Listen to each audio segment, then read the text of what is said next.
Hello everyone, this is Pastors Michael and Carrie Rogers from The Jar, and it is May 15th on a Sunday, and we just took a look at John 1:14-18 today, and want to talk to you about what we learned and challenge you to do something about what it is that we can learn from this passage. That's right. So just a brief review. Last week we started in John chapter 1 verse 1, and it says, "In the beginning the Word already existed. The Word was with God, and the Word was God." In other words, the Word is Jesus. And we learned that last week. So now we're going to go down to verse 14, and I am in the New Living Translation. Ooh, my tongue was getting tied there.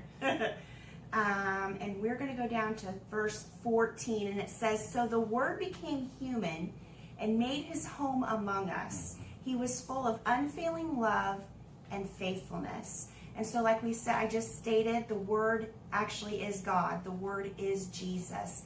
He was from the beginning of time until now. And then when it says God became a man who lived on earth, basically, right? He made his home among us.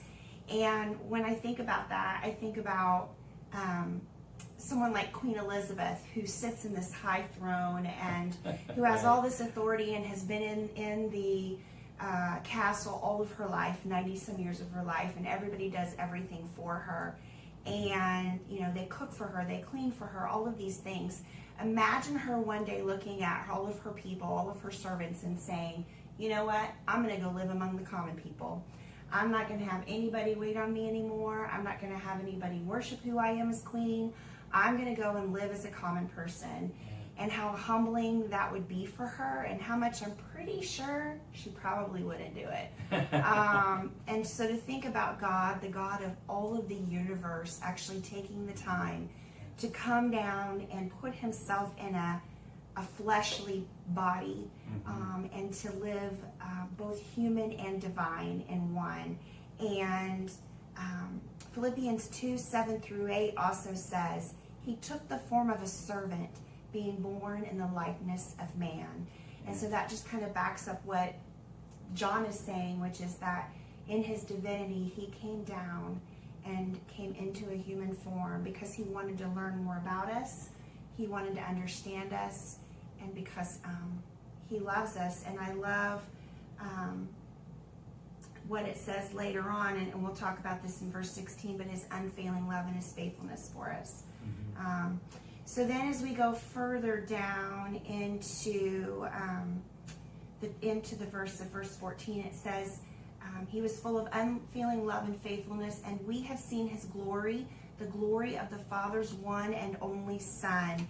And the word "one and only" there means exactly what it means. One and only, unique, one of a kind. Right. And I think what stood out to me about that was that previously in the verse right before it, in verse 12, if you remember from last week, it says, "But to all who believed him and accepted him, he gave the right to become children of God." And you are a child of God. Right. If you believe in him, you are a child of God. And every child that we have is unique. You know, Michael and I, we have 4 children, ages from 26 to 14. Right. Every single child is a little bit different. And I think about, even though they have the same father and they have the same mother, they are uniquely made.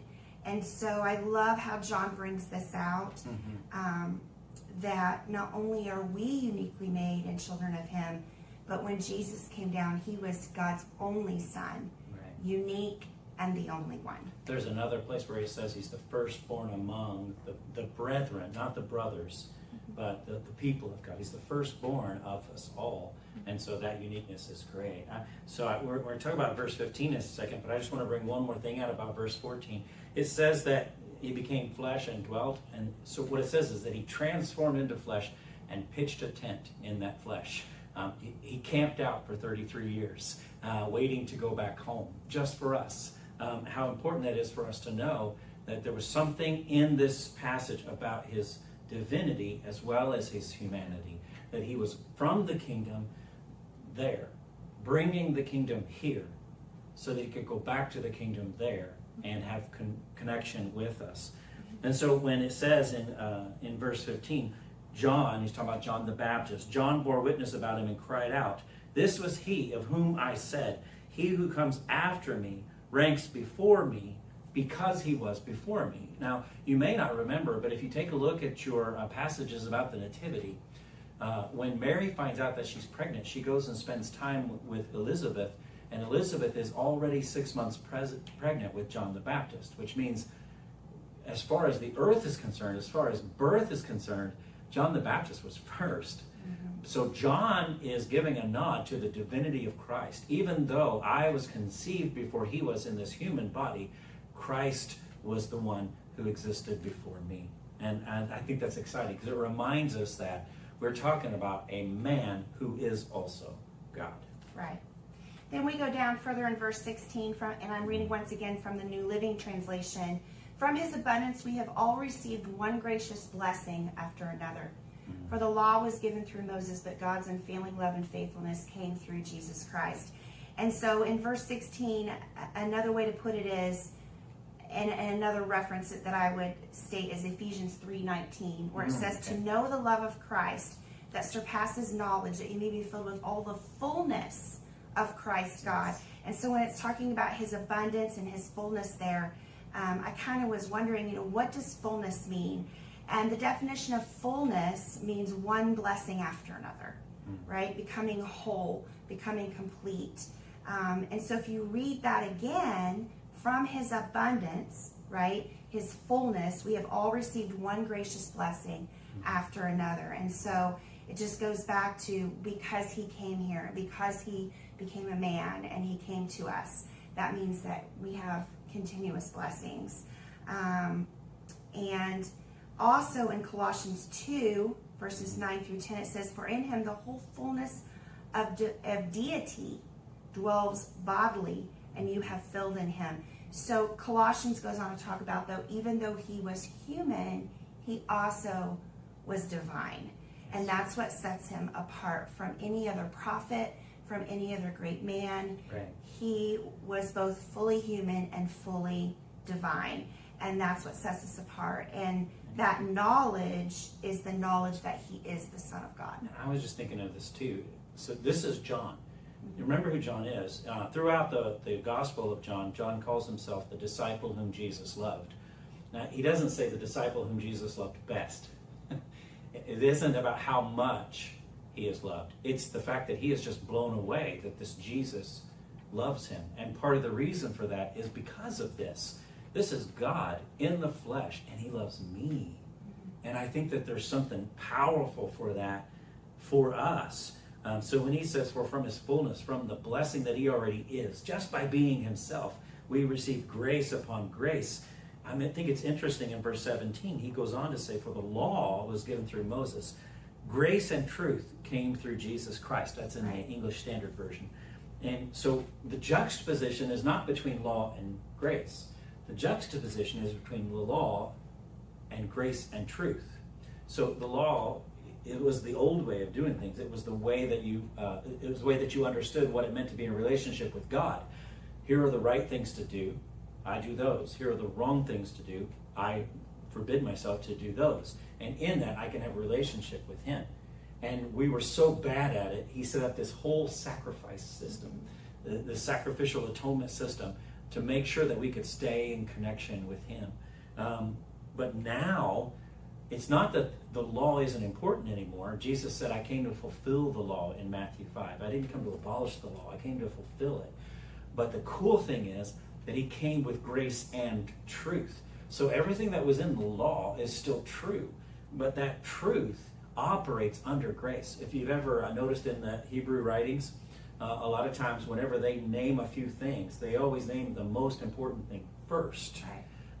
And so when he says grace and truth, John, in his Jewishness, is saying this grace is so important that it actually precedes truth. But that doesn't make it more important than truth. It just precedes it.